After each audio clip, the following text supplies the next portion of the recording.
ఈయన 3 రోజులు నిలబడి నిలబడలేదు.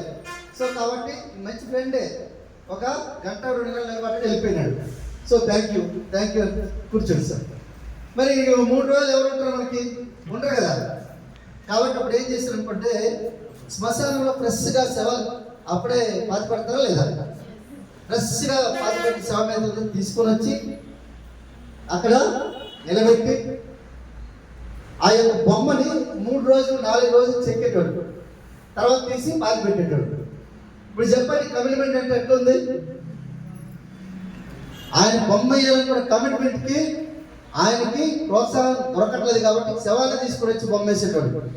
అర్థమవుతుందా? ఆయన పేరు కూడా ఇది నిజంగా జరిగింది, కావాలంటే మీరు గూగుల్లో కొట్టండి. అర్థమైందా?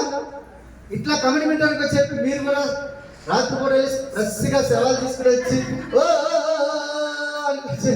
వేసుకుని రాకండి. బేతాళి విక్రమార్కుడు వేసుకుని వచ్చినట్టు వేసుకుని రాకండి. అంత కమిట్మెంట్ అక్కర్లేదు మనకి. జస్ట్ ఒక 5 సంవత్సరాల కమిట్మెంట్ చాలు. శవాలు వేసుకుని వచ్చే కమిట్మెంట్ అక్కర్లేదు. మళ్ళీ శాతపాటు చేస్తారని అనుకుంటున్నారు. అర్థమైందా?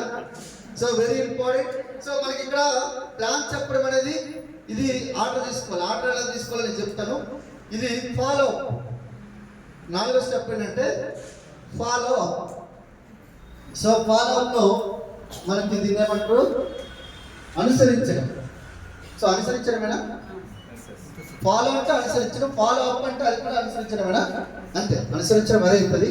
సో ఫాలో అప్ అంటే మీరు ఇమీడియట్ ప్లాన్